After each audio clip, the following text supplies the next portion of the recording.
Oh yeah. Got the wagon loaded up and ready to go. These things look so good in the light. Downstairs, they were looking a bit more like bronze kind of color, but out here, you can really see the nice charcoal metallic.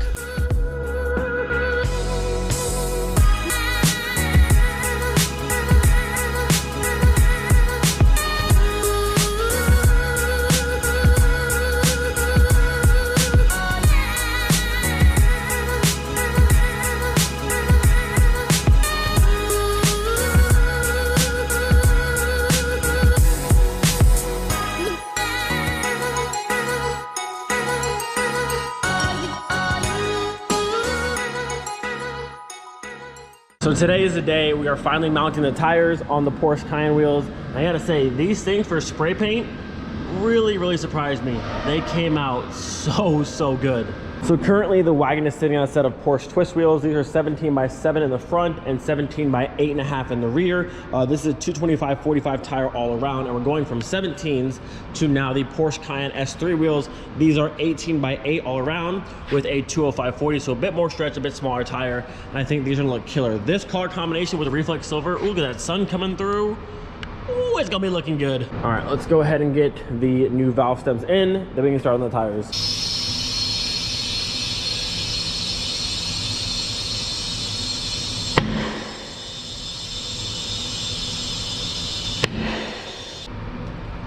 Buddy, that be looking good.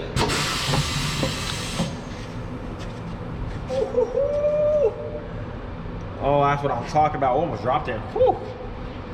Let's put this down. Yo, wow, for OEM wheels, those look killer. They look even better than I expected. 205/40 on an 18 by 8. Nice tiny little bit of stretch. Man, that looks so good. Like I said, I love the Porsche twist wheels, but like this, yeah, that's what I'm talking about. Let's see if I can't just stand this up with one hand real quick. I'll just lean it. Stay. Okay, well, I'll have to hold it, but yeah. Yeah, here we go. This is the angle I wanted. Ooh, those look so good. Now listen, I have nothing against three-piece wheels, aftermarket wheels. I love them all, but there's something special about the OEM Plus Life that I just love. One down, 3 to go. Wheel number 2 is now done. Number 3. I gotta say, these things went on super easy. No trouble, no scratches. What I like to see. You gonna pop down there? Wait for it. There it is. And just like that, all of our tires are nice and mounted.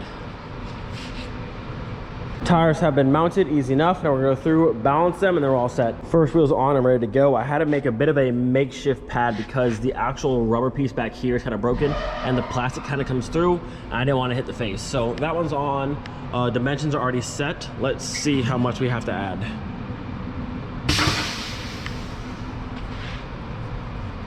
Looks so funny with the towels on there, but keeping the face safe. What do we got?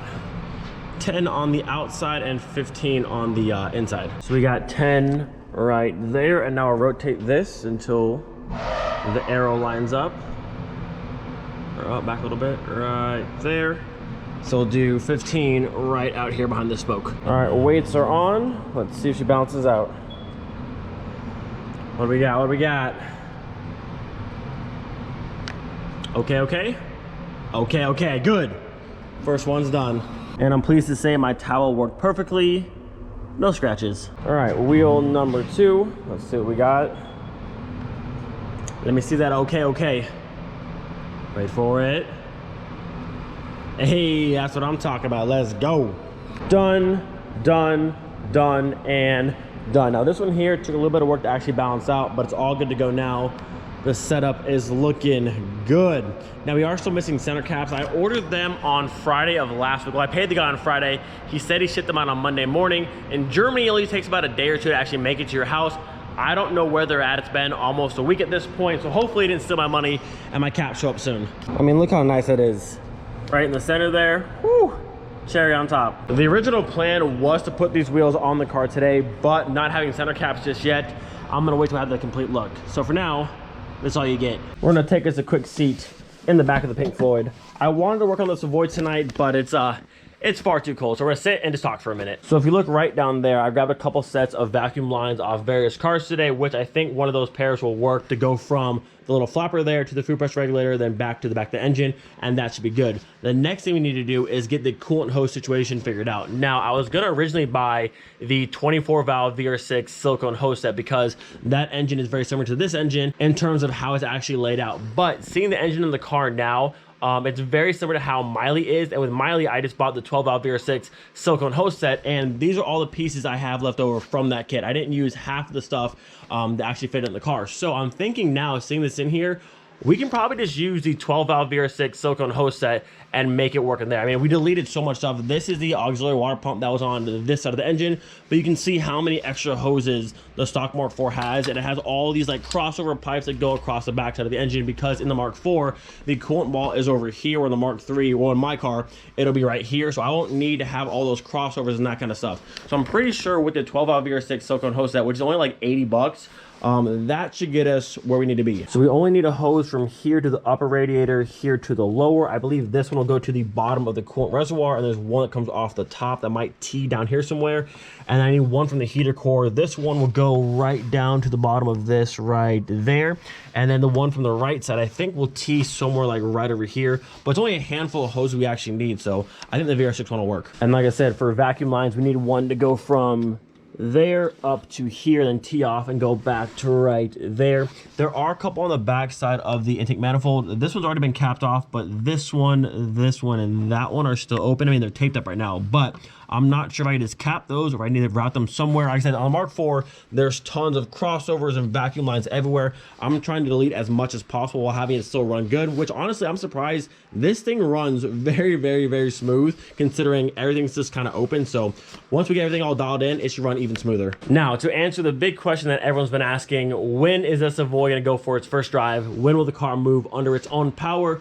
Realistically, I'm not quite sure. Look at the car now. We need axles, we need brakes, gotta bleed the entire system, coolant hoses, vacuum lines. I mean, it's really not too much stuff, but it also is a lot of stuff at the same time. Like I said before, there's no real deadline for this car. I'm beyond hyped.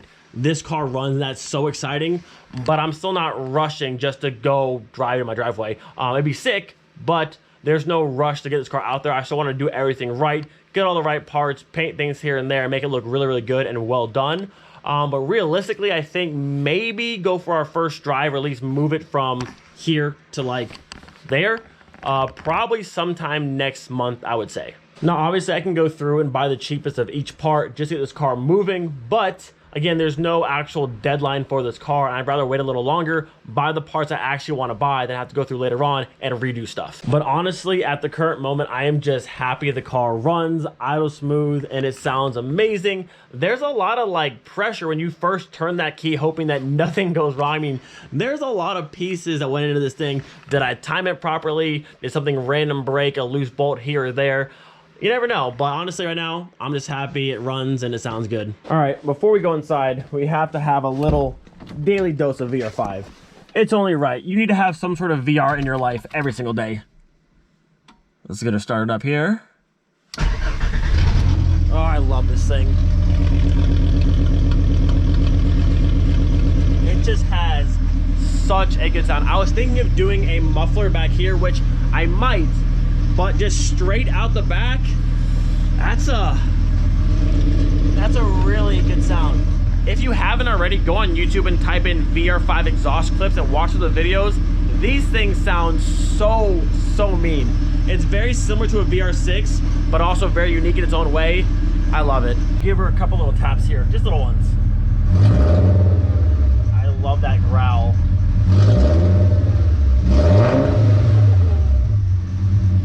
Oh man.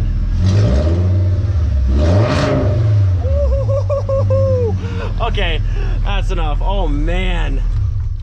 Wow, that sounds good. I'll tell you guys what, I cannot wait for that first drive, I want to put the GoPro right over the exhaust and just bless this entire area with VR5 sounds. And with that, it is way too cold out here and I want to go inside. Gonna end the video here. Hope you guys enjoyed. Do not forget, be thankful for every single day. Whew. Peace.